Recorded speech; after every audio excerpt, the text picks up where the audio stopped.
12 ದಿನಗಳ ಯುದ್ಧ ಅಂದರೆ ಈಗ ಕದನ ವಿರಾಮ ಘೋಷಣೆ ಆಗಿದೆ. ಸೊ ಇನ್ನು ಮುಂದೆ ಯುದ್ಧ ನಡೆಯೋದಿಲ್ಲ, ಎಲ್ಲವೂ ಕೂಡ ಶಾಂತಿಯುತವಾಗಿ ನಡೆಯುತ್ತೆ ಅಂತ ಅನ್ಕೊಳ್ಳುವಷ್ಟರಲ್ಲಿ ಇರಾನ್ ಮತ್ತೆ ಇಸ್ರೇಲ್ ಮೇಲೆ ದಾಳಿಯನ್ನು ನಡೆಸ್ಬಿಡುತ್ತೆ. ಹಾಗಾಗಿನೇ ಈ ಕದನ ವಿರಾಮ ಘೋಷಣೆ ವಿಫಲ ಆಗೋಗ್ಬಿಡ್ತಾ? ವಿಫಲ ಆಯ್ತಾ ಇರಾನ್ ಇಸ್ರೇಲ್ ಕದನ ವಿರಾಮ ಘೋಷಣೆ? ಅಮೆರಿಕ ಘೋಷಣೆ ಮಾಡ್ತು.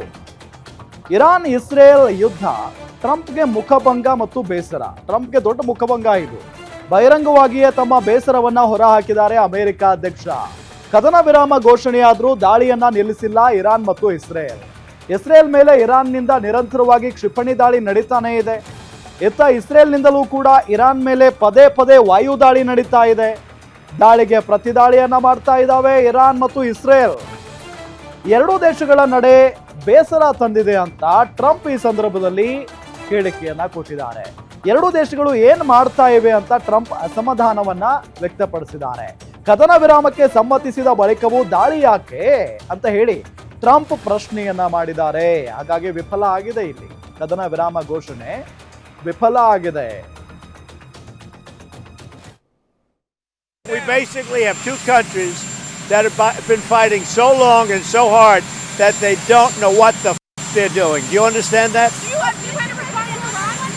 We basically have two countries that have been fighting so long and so hard that they don't know what the they're doing. Do you understand that? We basically have two countries that have been fighting so long and so hard that they don't know what the they're doing. Do you understand that? We basically have two countries that have been fighting so long and so hard that they don't know what the they're doing. Do you understand that? We basically have two countries. Details ಕೊಡ್ತಾರೆ ನಮ್ಮ digital editor Dilip. News desk ಇಂದ ನೇರ ಸಂಪರ್ಕದಲ್ಲಿ join ಆಗಿದ್ದಾರೆ. ದಿಲೀಪ್, ಎರಡೂ ದೇಶಗಳ ನಡುವೆ ಯುದ್ಧ ವಿರಾಮ ಘೋಷಣೆ ಆಗಿದೆ, ಕದನ ವಿರಾಮ ಘೋಷಣೆ ಆಗಿದೆ ಅಂತ ಅನ್ಕೊಳ್ಳುವಷ್ಟರಲ್ಲಿ ಮತ್ತೆ ಈಗ ಎರಡೂ ದೇಶಗಳ ನಡುವೆ ದಾಳಿ ಪ್ರತಿದಾಳಿ ನಡೀತಾನೆ ಇದೆ. ಅಂದ್ರೆ ಸಂಪೂರ್ಣವಾಗಿ ವಿಫಲ ಆಗಿ ಹೋಗ್ಬಿಡ್ತಾ ಈ ಒಂದು ಕದನ ವಿರಾಮ ಘೋಷಣೆ? ಹೌದು ರಾಮ್, ಏನಂದರೆ ಇವೆಲ್ಲ ವಿದ್ಯಮಾನಗಳನ್ನ ನೋಡ್ತಿದ್ರೆ ಇತ್ತೀಚೆಗಷ್ಟೇ ಭಾರತ ಮತ್ತು ಪಾಕಿಸ್ತಾನ ನಡುವೆ ಏನು ಸಂಘರ್ಷ ನಡೀತು, ಆ ಸಮಯದಲ್ಲೂ ಕೂಡ ಇದು ಎಲ್ಲರಿಗಿಂತ ನಾನೇ ದೊಡ್ಡಣ್ಣ ಅಂತ ಹೇಳ್ಬಿಟ್ಟು ಬಿಂಬಿಸ್ಕೊಂಡಿದ್ದಂಥ ಟ್ರಂಪು ಎಲ್ಲರಿಗಿಂತ ಮೊದಲು ಕದನ ವಿರಾಮ ಭಾರತ ಮತ್ತು ಪಾಕಿಸ್ತಾನ ನಡುವೆ ಅಂತ ಘೋಷಣೆ ಮಾಡಿದ್ದು ಡೊನಾಲ್ಡ್ ಟ್ರಂಪು. ಆನಂತರ ಕೂಡ ಪಾಕಿಸ್ತಾನ ಭಾರತದ ಮೇಲೆ ಒಂದ್ಸತಿ ಕದನ ವಿರಾಮ ಉಲ್ಲಂಘನೆ ಮಾಡಿ ದಾಳಿ ನಡೆಸಿತ್ತು. ಆದರೆ ಭಾರತ ಅದಕ್ಕೆ ಪ್ರತಿದಾಳಿ ನಡೆಸಲಿಲ್ಲ, ಕದನ ವಿರಾಮ ಕಂಟಿನ್ಯೂ ಆಗಿತ್ತು. ಆದರೆ ಇದೇ ವಿಚಾರನ ಮತ್ತೆ ಇರಾನ್ ಮತ್ತು ಇಸ್ರೇಲ್ ವಿಚಾರದಲ್ಲೂ ಅಮೆರಿಕ ಅಧ್ಯಕ್ಷ ಡೊನಾಲ್ಡ್ ಟ್ರಂಪ್ ಮಾಡಿದ್ರು. ಆ ಎರಡೂ ದೇಶಗಳು ಹೇಳೋದಕ್ಕಿಂತ ಮುಂಚೆನೇ ತಾನೇ ಇದು ಏಕಪಕ್ಷೀಯವಾಗಿ ಕದನ ವಿರಾಮ ಘೋಷಣೆ ಮಾಡಿದ್ದು. ಅಂದರೆ ಇದು ಇಡೀ ವಿಶ್ವದ ಟೇಕೆದಾರಿಕೆ ನಾನು ತಗೊಂಡಿದ್ದೀನಿ, ಇಡೀ ವಿಶ್ವದ ಜವಾಬ್ದಾರಿ ನನ್ನ ಕೈಲಿದೆ ಅನ್ನೋ ರೀತಿ ತಾನೇ ಕದನ ವಿರಾಮ ಘೋಷಣೆ ಮಾಡಿದ್ದು. ಆದರೆ ಇಲ್ಲಿ ಭಾರತ ಮತ್ತು ಪಾಕಿಸ್ತಾನ ಕೇಸಲ್ಲಾದಂಗೆ ಆಗಲಿಲ್ಲ. ಇಲ್ಲಿ ಇರಾನ್ ಮತ್ತು ಇಸ್ರೇಲ್ ಕದನ ವಿರಾಮ ಘೋಷಣೆ ನಂತರನೂ ಕೂಡ ಮತ್ತೆ ಕಾದಾಡ್ತಿದ್ದಾವೆ. ಇಸ್ರೇಲ್ ಪ್ರತಿ ಬಾರಿನೂ ವಾಯುದಾಳಿ ನಡೆಸ್ತಿದೆ, ಅತ್ಯಂತ ಪ್ರಬಲವಾದ ಬಾಂಬ್ಗಳನ್ನ ಪ್ರಯೋಗ ಮಾಡ್ತಿದೆ. ಅದಕ್ಕೆ ತಕ್ಕ ಹಾಗೆ ಇರಾನ್ ಕೂಡ ತನ್ನ ಬತ್ತಳಿಕೆಯಲ್ಲಿರುವಂಥ ಪ್ರಮುಖ ಒಂದು ಕ್ಷಿಪಣಿಗಳನ್ನು ಇಸ್ರೇಲ್ ಮೇಲೆ ಪ್ರಯೋಗ ಮಾಡ್ತಾ ಇದೆ. ಎರಡೂ ದೇಶಗಳು ಕದನ ವಿರಾಮ ಘೋಷಣೆ ಆಗಿದ್ರೂ ಕೂಡ ಪದೇ ಪದೇ ದಾಳಿಗಳನ್ನು ನಡೆಸ್ತಾನೆ ಇದ್ದಾವೆ. ಈ ಹಂತದಲ್ಲಿ ಇದು ಟ್ರಂಪ್ಗೆ ಖಂಡಿತ ಸಿಟ್ಟು ತರಿಸಿದೆ. ಮತ್ತು ಟ್ರಂಪ್ ಮಾಧ್ಯಮಗಳ ಜೊತೆ ಮಾತನಾಡುವ ಕೂಡ ಒಂದು ಅವಾಚ್ಯ ಶಬ್ದಗಳನ್ನು ಬಳಸಿ ಎರಡೂ ದೇಶಗಳಿಗೆ ನಿಂದಿಸಿ ಮುಂದೆ ಸಾಕ್ತಾರೆ. ಅದು ಟ್ರಂಪ್ ಸ್ಟೈಲ್ ಅಂತ ಹೇಳ್ಬೋದು. ಅಂದರೆ ಅವ್ರಿಗೆ ಸಿಟ್ಟು ಬಂದಿದೆ ಅನ್ನೋದು ಈ ಮೂಲಕ ಸ್ಪಷ್ಟ ಆಗ್ತಾ ಇದೆ. ನಾನು ಹೇಳಿದ್ರು ಯುದ್ಧ ನಿಲ್ಲಿಸ್ತಿಲ್ಲ ಅಂತ. ಮತ್ತು ಅವರು ಇಸ್ರೇಲ್ಗೆ ನೇರವಾಗಿ ಹೇಳ್ತಿದ್ದಾರೆ, ನಿಮ್ಮ ಯುದ್ಧ ವಿಮಾನಗಳನ್ನ ವಾಪಸ್ ಕರೆಸ್ಕೊಳ್ಳಿ, ನಿಮ್ಮ ಪೈಲಟ್ಗಳನ್ನ ವಾಪಸ್ ಕರೆಸ್ಕೊಳ್ಳಿ. ನೀವು ವಾಪಸ್ ಕರೆಸ್ಕೊಂಡು ನೀವು ಇರಾನ್ ಮೇಲೆ ದಾಳಿ ಮಾಡೋದನ್ನು ನಿಲ್ಲಿಸಿದ್ರೆ ಇರಾನ್ ದೇಶ ಕ್ಷಿಪಣಿ ದಾಳಿ ಮಾಡೋದನ್ನು ತಾನೇ ನಿಲ್ಲಿಸುತ್ತೆ ಅಂತ ಹೇಳ್ಬಿಟ್ಟು ಟ್ರಂಪು ಕಠಿಣವಾಗಿ ಹೇಳ್ತಾ ಇದ್ದಾರೆ. ಆದರೆ ಈ ಎರಡೂ ದೇಶಗಳು ತುಂಬ ಸುದೀರ್ಘಾವಧಿಯಿಂದ ಒಂದು ವೈಷಮ್ಯ ಇರೋ ಹಿನ್ನೆಲೆಯಲ್ಲಿ ಅಷ್ಟು ಸುಲಭವಾಗಿ ಈ ಯುದ್ಧ ನಿಲ್ಲೋ ಲಕ್ಷಣ ಕಾಣ್ತಿಲ್ಲ. ಇದು ಟ್ರಂಪ್ಗೆ ಅಸಮಾಧಾನ ತರಿಸಿದಷ್ಟೇ ಅಲ್ಲ, ಜಾಗತಿಕ ಮಟ್ಟದಲ್ಲಿ ಏನೊಂದು ಯಾವುದೇ ಯುದ್ಧ ಶುರುವಾದಾಗ್ಲೂ ಆರ್ಥಿಕವಾಗಿ ಹಲವು ದೇಶಗಳಿಗೆ ಹೊಡೆತ ಬೀಳುತ್ತೆ, ಸಪ್ಲೈ ಚೈನ್ಗಳಿಗೆ ಹಾನಿಯಾಗುತ್ತೆ. ಆ ಹಾನಿಯ ಎಫೆಕ್ಟ್ ಬೇರೆ ಬೇರೆ ದೇಶಗಳಿಗೆ, ಭಾರತನೂ ಸೇರಿದಂತೆ ಎಲ್ಲ ದೇಶಗಳಿಗೆ ಈಗಾಗಲೇ ಸಣ್ಣ ಮಟ್ಟದಲ್ಲಿ ತಟ್ಟಕ್ಕೆ ಶುರುವಾಗಿದೆ ರಾಮ್. ಒಂದು ಈಗ ಟ್ರಂಪ್ಗೆ ಈಗೋ ಹರ್ಟ್ ಆಗಿದೆ ಅನ್ನೋದು ಬಹಳ ಸ್ಪಷ್ಟ, ಅವ್ರ ಮಾತಲ್ಲೇ ಗೊತ್ತಾಗ್ತಾ ಇತ್ತು. ದಿಲೀಪ್ ಬಹಳ ಅವಾಚ್ಯ ಶಬ್ದಗಳಿಂದ ಮಾತನಾಡಿದ್ರು, ಅದು ಅವರ ಒಂದು ವೈಖರಿ ಬಿಡಿ, ಅದು ಬೇರೆ ವಿಚಾರ. ಆದ್ರೆ ಈಗ ಮುಂದೆ ಏನ್ ಮಾಡ್ತಾರೆ ಹಾಗಾದ್ರೆ? ಟ್ರಂಪ್ ಒಂದು ಬಾರಿ ಹೋದ್ರು, ಅವರ ಮಾತಿಗೆ ಬೆಲೆನೇ ಕೊಡ್ಲಿಲ್ಲ ಎರಡೂ ದೇಶಗಳು. ಸೊ ಒಂದ್ ಕಡೆ ಇರಾನ್ ಬೆಲೆ ಕೊಟ್ಟಿಲ್ಲ ಅಂದ್ರೆ ಅದಕ್ಕೊಂದು ಕಾರಣ ಇತ್ತು, ಆದ್ರೆ ಬಹಳ ಮಿತ್ರ ರಾಷ್ಟ್ರ ಇಸ್ರೇಲ್ ಕೂಡ ರೆಸ್ಪೆಕ್ಟೇ ಮಾಡ್ಲಿಲ್ವಲ್ಲ ಅಂತ. ಹೌದು, ಈಗ ನೋಡಿ, ಇರಾನ್ ಮತ್ತು ಇಸ್ರೇಲ್ ಎರಡೂ ತನ್ನ ಮಾತು ಕೇಳ್ತಿಲ್ಲ ಅನ್ನೋದಕ್ಕಿಂತ ಹೆಚ್ಚಾಗಿ ಟ್ರಂಪ್ ಕತಾರ್ ದೇಶದಲ್ಲಿರುವಂಥ ಅಮೇರಿಕಾದ ಸೇನಾ ನೆಲೆ ಮೇಲೆ ಈ ಇರಾನ್ ಒಂದು ವಾಯುದಾಳಿ ನಡೆಸಿದಾಗ, ಕ್ಷಿಪಣಿ ದಾಳಿ ನಡೆಸಿದ್ರು ಕೂಡ ಅದಕ್ಕೆ ಪ್ರತಿ ದಾಳಿ ನಡೆಸೋದಕ್ಕೆ ಹೋಗಲಿಲ್ಲ. ಯಾಕೆಂದರೆ ಅಮೇರಿಕಾ ದೇಶದ ಮೇಲೇನೆ ಇರಾನ್ ನೇರ ದಾಳಿ ನಡೆಸುತ್ತೆ. ಅಂಥ ದೊಡ್ಡ ದಾಳಿ ನಡೆಸಿದ್ರು ಕೂಡ ಅದೇನಂತ ದೊಡ್ಡ ದಾಳಿ ಅಲ್ಲ ಬಿಡಿ ಅಂತ ಹೇಳ್ಬಿಟ್ಟು ಒಂಥರ ಯಾರೋ ಉಗಿದ್ರೆ ಬಟ್ಟೆ ಒರೆಸ್ಕೊಂಡು ಹೋಗೋ ರೀತಿ ಸಿಂಪಲ್ಲಾಗಿ ಹೇಳಿ ಮಾತಾಡಿ ಮುಗಿಸ್ತೀವಿ. ಅಂದರೆ ನನಗೆ ಯುದ್ಧ ಬೇಡ, ನಾನು ಶಾಂತಿಯ ದೂತ, ನಾನು ನೊಬೆಲ್ ಪ್ರಶಸ್ತಿಗೆ, ನೊಬೆಲ್ ಪುರಸ್ಕಾರಕ್ಕೆ ಅತ್ಯಂತ ಅರ್ಹ ವ್ಯಕ್ತಿ ಅಂತ ತೋರಿಸ್ಕೊಳ್ಳೋ ಒಂದು ಉಮೇದಿನಲ್ಲಿ ಟ್ರಂಪ್ ಇರಂಗೆ ಕಾಣ್ತಿದೆ. ಅದೇ ಕಾರಣದಿಂದಾಗಿ ಅಮೇರಿಕಾ ಸೇನಾ ನೆಲೆ ಮೇಲೆ, ಅಂದರೆ ಕತಾರ್ ದೇಶದಲ್ಲಿರೋ ಅಮೇರಿಕಾ ಸೇನಾ ನೆಲೆ ಮೇಲೆ ದಾಳಿ ನಡೆಸಿದ್ರು ಕೂಡ ಟ್ರಂಪು ಇರಾನ್ ಮೇಲೆ ಪ್ರತಿ ದಾಳಿ ನಡೆಸೋ ಮಾತಾಡ್ತಿಲ್ಲ. ಈಗಿರುವಾಗ ಇಸ್ರೇಲ್ ಇರಾನ್ ಮೇಲೆ ದಾಳಿ ನಡೆಸಿದಾಗ ಟ್ರಂಪ್ ಅದನ್ನು ಒಪ್ಪಕ್ಕೆ ಸಾಧ್ಯನೇ ಇಲ್ಲ.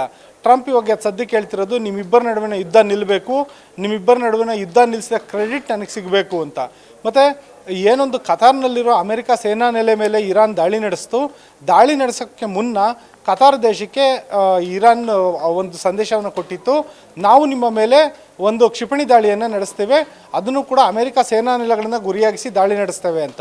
ಈ ಸಂದರ್ಭದಲ್ಲಿ ಕತಾರ್ ತನ್ನ ದೇಶದಲ್ಲಿ ಹಾರಾಡುವಂಥ ನಾಗರಿಕ ವಿಮಾನಗಳಾಗಲಿ ಯುದ್ಧ ವಿಮಾನಗಳಾಗಲಿ ಆ ವಿಮಾನಗಳ ಹಾರಾಟವನ್ನು ತಾತ್ಕಾಲಿಕವಾಗಿ ತಡೆ ಹಿಡಿದಿತ್ತು. ಜೊತೆಯಲ್ಲೇ ಒಂದು ಅಮೇರಿಕಾ ಸೇನಾ ನೆಲೆಗೂ ಈ ಸಂಬಂಧ ಮಾಹಿತಿ ಕೊಟ್ಟಿತ್ತು. ಹಾಗಾಗಿ ಏನೊಂದು ಇರಾನ್ ದೇಶದ ಕ್ಷಿಪಣಿಗಳು ಬಂದು ಅಮೇರಿಕಾ ಸೇನಾ ನೆಲೆ ಮೇಲೆ ಅಪ್ಪಳಿಸಿದ್ರು ಕೂಡ ಅಮೇರಿಕಾ ಸೇನಾ ನೆಲೆಯಲ್ಲಿ ಶಸ್ತ್ರಾಸ್ತ್ರಗಳಿರ್ಬೋದು, ವಾಹನಗಳಿರ್ಬೋದು, ಮದ್ದುಗುಂಡುಗಳಿರ್ಬೋದು, ಅದು ಹಾನಿಯಾದರೂ ಕೂಡ ಯಾವುದೇ ಸಾವು ನೋವು ಆಗಲಿಲ್ಲ. ಆದರೆ ಅಮೇರಿಕಾದ ಒಂದು ಸೇನಾ ನೆಲೆ ಇತ್ತು ಅದು ಕತಾರ್ ದೇಶದಲ್ಲಿ, ಅಲ್ಲಿ ಏರ್ಫೀಲ್ಡ್ ಸೇರಿದಂತೆ ರನ್ವೇ ಸೇರಿದಂತೆ ಹಲವು ಆಸ್ತಿಪಾಸ್ತಿಗಳು ಹಾನಿಗೀಡಾಗಿದ್ದಾವೆ. ಇಷ್ಟಾದರೂ ಕೂಡ ಟ್ರಂಪ್ ಮತ್ತೆ ಇರಾನ್ ಮೇಲೆ ಪ್ರತಿ ದಾಳಿ ನಡೆಸೋಕ್ಕೆ ಮುಂದಾಗಿಲ್ಲ.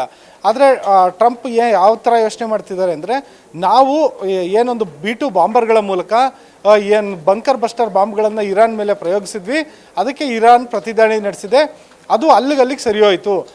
ಅದೇ ಥರ ಈ ಒಂದು ಇಸ್ರೇಲ್ ಏನಿದೆ, ಇಸ್ರೇಲ್ ಇರಾನ್ ಮೇಲೆ ದಾಳಿ ನಡೆಸಿತ್ತು, ಹಾಗಾಗಿ ಇರಾನ್ ಪ್ರತಿದಾಳಿ ನಡೆಸಿದೆ. ಹಾಗಾಗಿ ಎರಡೂ ದೇಶಗಳು ದಾಳಿ ಪ್ರತಿದಾಳಿ ನಿಲ್ಲಿಸಿದ್ರೆ ಈ ಯುದ್ಧ ಕೂಡ ನಿಲ್ಲುತ್ತೆ. ಹಾಗಾಗಿ ಯುದ್ಧ ನಿಲ್ಲಬೇಕು, ಆ ಶಾಂತಿ ಮರುಸ್ಥಾಪನೆ ಆಗಬೇಕು, ಆ ಶಾಂತಿ ಮರುಸ್ಥಾಪನೆಗೆ ನಾನೇ ಕಾರಣ ಅನ್ನೋದು ವಿಶ್ವ ಮಟ್ಟದಲ್ಲಿ ಬಿಂಬಿತ ಆಗಬೇಕು ಅನ್ನೋದು ಟ್ರಂಪ್ ಅವ್ರ ಉದ್ದೇಶ. ಅದು ಕೇವಲ ತಮ್ಮ ದೇಶದ ಮತದಾರರಿಗೆ ಮಾತ್ರ ಅಲ್ಲ, ಜಾಗತಿಕ ಮಟ್ಟದಲ್ಲೂ ನಾನೊಬ್ಬ ನಾಯಕ ಅಂತ ಬಿಂಬಿಸ್ಕೊಳ್ಳೋವಂಥ ಇದು ಪ್ರಯತ್ನ ಅಂತ ಹೇಳ್ಬೋದು. ರಾಮ್, ದಿಲೀಪ್, ಹಾಗಾದ್ರೆ ನೊಬೆಲ್ ಅವಾರ್ಡ್ ಕ್ಯಾನ್ಸಲ್ ಆಯಿತು ಅಂತ? ಖಂಡಿತ ರಾಮ್. ಏನಂದರೆ ಇವಾಗ ಇತ್ತೀಚೆಗೆ ಒಂದು ವಿಡಿಯೋಗಳು ಟ್ರಾಲ್ ಆಗ್ತಿದ್ದಾವೆ. ಏನು ಒಸಾಮಾ ಬಿನ್ ಲಾಡೆನ್ನ ಒಸಾಮಾ ಬಿನ್ ಲಾಡೆನ್ ಹತ್ಯೆಯಾದಂಥ ಸಂದರ್ಭದಲ್ಲಿ ಏನೊಂದು ಆವಾಗಿನ ಅಧ್ಯಕ್ಷರಾಗಿದ್ದರು ಬರಾಕ್ ಒಬಾಮಾ, ಅವರು ಯಾವ ರೀತಿಯಾದಂಥ ಮಾಧ್ಯಮಗಳ ಮುಂದೆ ಹೇಳಿಕೆ ಕೊಟ್ಟಿದ್ದರು, ಅದೇ ರೀತಿ ಇರಾನ್ನಲ್ಲಿರ್ಬೋದು, ಇರಾಕ್ನಲ್ಲಿರ್ಬೋದು ಉಗ್ರರ ಹತ್ಯೆಯಾದಾಗ, ಅಫ್ಘಾನಿಸ್ತಾನದಲ್ಲಿ ಉಗ್ರರ ಹತ್ಯೆಯಾದಾಗ ಡೊನಾಲ್ಡ್ ಟ್ರಂಪ್ ಯಾವ ರೀತಿ ಬಂದ್ಬಿಟ್ಟು ಮಾಧ್ಯಮಗಳ ಮುಂದೆ ಮಾತನಾಡ್ತಾರೆ, ಯಾವ ರೀತಿ ಅದು ಲೇವಡಿ ಮಾಡೋ ಥರ, ವ್ಯಂಗ್ಯ ಮಾಡೋ ಥರ, ತಮಾಷೆ ಮಾಡೋ ಥರ ಮಾತಾಡ್ತಾರೆ. ಒಬ್ಬ ಅಧ್ಯಕ್ಷ, ಒಬ್ಬ ವ್ಯಕ್ತಿಯ ಹತ್ಯೆಯನ್ನು ಯಾವ ರೀತಿ ಅತ್ಯಂತ ವ್ಯಂಗ್ಯವಾಗಿ ಮಾತಾಡ್ತಾರೆ ಅಂತ ಹೇಳ್ಬಿಟ್ಟು ಟ್ರೋಲ್ ಆಗ್ತಿತ್ತು. ಹಂಗಾಗಿ ಸಾಮಾನ್ಯವಾಗಿ ಏನಾಗುತ್ತೆ, ಲಿಬರಲ್ಸ್ ಅಂತ ಯಾರು ಹೇಳ್ತಾರೆ, ಎಡಪಂಥೀಯರು, ಅವರಿಗೆ ಈ ನೊಬೆಲ್ ಪುರಸ್ಕಾರ ಜಾಸ್ತಿ ಸಿಗುತ್ತೆ, ನಾವು ಬಲಪಂಥೀಯರು ನಮಗೆ ಸಿಗಲ್ಲ ಅಂತ ಈಗಾಗಲೇ ಡೊನಾಲ್ಡ್ ಟ್ರಂಪ್ ಕೂಡ ಒಪ್ಕೊಂಡಿದ್ರು. ಆದರೂ ಕೂಡ ಅವ್ರಿಗೆಲ್ಲೋ ಒಂದು ಕಡೆ ನೊಬೆಲ್ನ ಆಸೆ ಇದೆ. ಮತ್ತು ನಾನು ಬಲಪಂಥೀಯ ಆಗಿದ್ದರೂ ಕೂಡ ನನಗೆ ನೊಬೆಲ್ ಸಿಕ್ಕೇ ಸಿಗುತ್ತೆ, ಯಾಕೆಂದರೆ ನಾನು ಶಾಂತಿಯ ದೂತ ಅಂತ ಹೇಳ್ಬಿಟ್ಟು ಪದೇ ಹೇಳ್ತಿದ್ರು. ಅದೇ ಕಾರಣಕ್ಕಾಗಿ ವಿಶ್ವ ಮಟ್ಟದಲ್ಲಿ ಅದನ್ನು ಬಿಂಬಿಸೋದಕ್ಕೆ ಒಂಥರ ಅಡ್ವರ್ಟೈಸ್ಮೆಂಟ್ ಮಾಡೋ ರೀತಿ ನಾನು ಕದನ ವಿರಾಮ ಘೋಷಣೆ ಮಾಡ್ತಿದ್ದೀನಿ, ನೀವೆಲ್ಲ ನನ್ನ ಮಾತು ಕೇಳಬೇಕು ಅನ್ನೋ ಥರ ನಡೀತಿತ್ತು. ಆದರೆ ಅದು ಎಲ್ಲ ಕಾಲದಲ್ಲೂ ಎಲ್ಲ ದೇಶನೂ ಒಪ್ಪೋದಿಲ್ಲ ಅನ್ನೋದು ಸಾಬೀತಾಗ್ತಿದೆ. ಕೇವಲ ಇದು ಬರೀ ಇಸ್ರೇಲ್ ಮತ್ತು ಇರಾನ್ ಯುದ್ಧ ಮಾತ್ರ ಅಲ್ಲ, ರಷ್ಯಾ ಮತ್ತು ಉಕ್ರೇನ್ ಯುದ್ಧನ ಕೂಡ ನಾನು ಅಮೆರಿಕ ಅಧ್ಯಕ್ಷ ಆದ ಒಂದೇ ದಿನಕ್ಕೆ ನಿಲ್ಲಿಸ್ತೀನಿ ಅಂತ ಟ್ರಂಪ್ ಹೇಳಿದರು. ಆದರೆ ಇನ್ನೂ ಯುದ್ಧ ನಿಂತಿಲ್ಲ. ಹಾಗಾಗಿ ನೊಬೆಲ್ ಶಾಂತಿ ಪುರಸ್ಕಾರ ಟ್ರಂಪಿಂದ ತುಂಬ ದೂರ ಅಂತ ಹೇಳ್ಬೋದು. Ram, S. Thank you Dilip, ತಮ್ಮೆಲ್ಲ ಮಾಹಿತಿಗಾಗಿ.